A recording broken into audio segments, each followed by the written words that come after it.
Hi friends, I am Rohini and I welcome you in Jharkhand Parichay. अगर आप इस चैनल पर नए हैं तो do subscribe this channel and press the bell icon so that you never miss a video. आज की वीडियो है जनजातीय विद्रोह में पहाड़िया विद्रोह के बारे में। तो चलिए देखते हैं पहाड़िया विद्रोह। पहाड़िया विद्रोह की अवधि है 1772 से 1782 यानी कि 1772 से 1782। यह विद्रोह 10 सालों तक चला। झारखंड का एक और विद्रोह है जो 10 सालों तक चला। आपको अगर पता है तो आप मुझे कमेंट करके बताइए कि वो कौन सा विद्रोह था झारखंड का जो 10 सालों तक चला था। एनीवेज, हम वापस आते हैं पहाड़िया विद्रोह में। पहाड़िया विद्रोह है क्या? पहाड़िया जनजातियों के द्वारा किया गया विद्रोह ही पहाड़िया विद्रोह कहलाता है। यह विद्रोह विभिन्न कारणों से अलग अलग समय पर किया गया। जैसे कि अभी मैंने बताया कि यह विद्रोह 10 सालों तक चला था, लेकिन यह विद्रोह विभिन्न कारणों से अलग अलग समय पर चला था। ठीक है, यह विद्रोह 4 अलग अलग भागों में हुआ था। 1772, 1778, 1779 और लास्ट वाला 1781 से 1782 तक चला था। ठीक है, अब हम देखते हैं कि ये विद्रोह की जो शुरुआत है वो होती कैसे है। 1770 में भीषण अकाल पड़ा, जिसके कारण पहाड़िया जनजाति के लोग अपने भरण पोषण के लिए पहाड़ों से नीचे उतरकर लूटपाट मचाना शुरू कर देते हैं। 1770 में इतना भीषण अकाल पड़ता है जिसके कारण जो पहाड़िया जनजाति के लोग जो पहाड़ों में रहते थे उनको अपना भरण पोषण करने में बहुत दिक्कतें आने लगती हैं और वो क्या करते हैं, अपने एरिया से नीचे आते हैं, लूटपाट मचाते हैं और अपना भरण पोषण लूटपाट के सहारे करने लगते हैं। इनके इसी लूटपाट के एटीट्यूड की वजह से इनको हिस्ट्री में लुटेरा की भी संज्ञा दी गई है। इनको लुटेरा भी कहा गया है।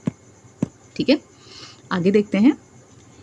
इसी क्रम में क्या होता है, इनके प्रधान की निर्मम हत्या जमींदारों और मनसबदारों द्वारा कर दी जाती है। हालांकि मनसबदारों के साथ इनके टर्म्स बहुत अच्छे होते हैं, उनके अंडर ये बहुत अच्छे से रह रहे होते हैं, जो भी कर वर इत्यादि देना होता है। उसके बावजूद क्या होता है कि जमींदारों और मनसबदारों के द्वारा इनके प्रधान की निर्मम हत्या कर दी जाती है। फलस्वरूप वो अग्रेसिव हो जाते हैं और पहाड़िया विद्रोह के प्रथम चरण की शुरुआत 1772 में शुरू हो जाती है। इस विद्रोह का नेतृत्व रमना आहाड़ी करते हैं। अपने प्रधान की हत्या से इनको विरोधी प्रकृति का बना दिया जाता है। मतलब ये इतने अग्रेसिव हो जाते हैं अपने प्रधान की हत्या से कि इनकी प्रवृत्ति ही विरोधी प्रवृत्ति की या प्रकृति ही इनकी विरोधी प्रकृति की हो जाती है। ये होता है पहला चरण। नेक्स्ट स्टेज है 1778। 1778 में अगस्टस क्लीवलैंड को राजमहल क्षेत्र का पुलिस अधीक्षक बना दिया जाता है। अपनी नियुक्ति के 9 माह के भीतर ही वो क्या करते हैं, ये जो सारी सिचुएशन को कैसे हैंडल करते हैं, सबसे पहले वो करते हैं 47 पहाड़िया सरदारों को अपने फेवर में यानी कि अपना समर्थक बना लेते हैं।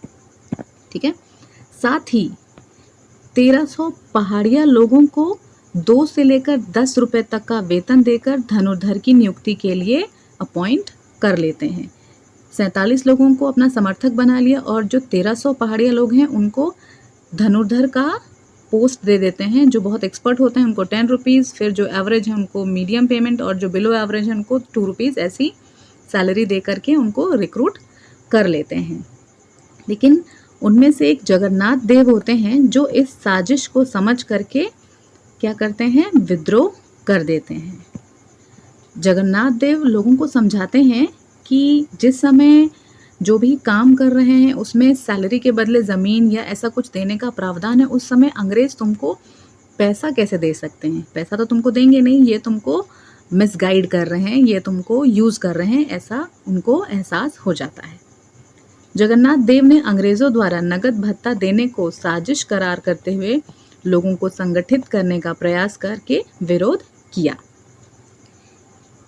इस विद्रोह को संभालने के उद्देश्य से या फिर कह सकते हैं लोगों का विश्वास जीतने के लिए अंग्रेजी सरकार की तरफ से भत्ता देने की औपचारिक घोषणा भी कर दी जाती है। ये हो जाता है विद्रोह का सेकेंड स्टेज। तीसरा पार्ट है इस विद्रोह का 1779 में, जब पहाड़िया लोगों ने पुनः विद्रोह कर दिया। इस स्टेज के विद्रोह के बारे में हमारे पास जानकारी नहीं है, बस इतना पता है कि 1789 में पहाड़िया लोगों ने पुनः विद्रोह किया था। चौथा भाग है 1781 से 1782। ये इम्पोर्टेंट पार्ट है इस विद्रोह का। 1781-82 में महेशपुर राज्य की जो रानी है, रानी सर्वेश्वरी ने कंपनी के शासन के विरुद्ध विरोध किया। ये जो महेशपुर राज्य है आज की डेट में एक प्रखंड है जो कहाँ है, पाकुड़ में है। पाकुड़ का एक प्रखंड है। वहाँ की जो रानी होती हैं उस समय की रानी सर्वेश्वरी, वो अंग्रेजी हुकूमत के खिलाफ विरोध करती हैं। क्यों करती हैं? इस विद्रोह का मुख्य कारण था सरकार द्वारा पहाड़िया जनजाति के लोगों की जमीनों को दामिने को अर्थात सरकारी संपत्ति घोषित कर दिया जाना। क्या कर रही थी अंग्रेज गवर्नमेंट कि लोगों की प्रॉपर्टी को दामिने को कह करके अपनी संपत्ति यानी कि सरकार की संपत्ति घोषित कर दे रही थी। इस कारण पहाड़िया जनजाति के लोगों ने भी रानी का इस विद्रोह में साथ दिया। लोग भी समझते हैं कि ये उनके फेवर के लिए कर रही हैं वो विद्रोह, तो लोग भी रानी का साथ देते हैं। इस विद्रोह को वैसे तो कोई सफलता नहीं मिलती है। क्यों?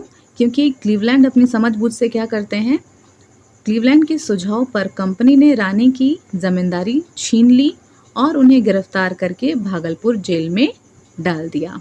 क्लीवलैंड के सजेशन पे रानी की जमींदारी छीन ली जाती है और उनको गिरफ्तार करके भागलपुर जेल में डाल दिया जाता है, जहां उनकी मृत्यु हो जाती है। तो ये था पहाड़िया विद्रोह। पहाड़िया विद्रोह 1772 से 1782 तक चला। इसके 4 फेज़ थे। पहला फेज़ तो 1772 था।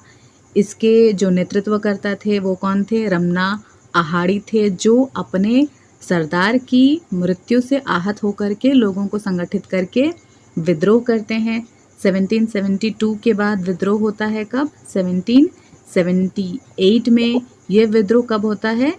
जब जगन्नाथ देव अंग्रेज़ों के खिलाफ विद्रोह करते हैं, क्योंकि उनको समझ में आ जाता है कि अंग्रेज़ों के द्वारा ये जो नगद भत्ता वाला जो बात है वो साजिश है। 1779 के विद्रोह के बारे में हमें ज़्यादा जानकारी नहीं है। और जो लास्ट विद्रोह का पार्ट है 1781 से 1782, ये विद्रोह का कारण था दामिने कोह के नाम से लोगों की ज़मीनें हड़प ली जाती हैं, जिसमें नेतृत्व करती हैं रानी सर्वेश्वरी। ठीक है, तो I guess it's like quite easier कि अब आप इसको 1-2 बार सुनेंगे तो आप लोगों को पहाड़िया विद्रोह भी याद हो जाएगा। So that is it for today. I hope कि आज की वीडियो आप लोगों को पसंद आई होगी। वीडियो पसंद आई हो तो do like and share it with your friends. Be safe, self practice कीजिए। Follow us on Instagram. जल्दी ही मिलते हैं नेक्स्ट वीडियो में एंड थैंक्स फॉर वॉचिंग।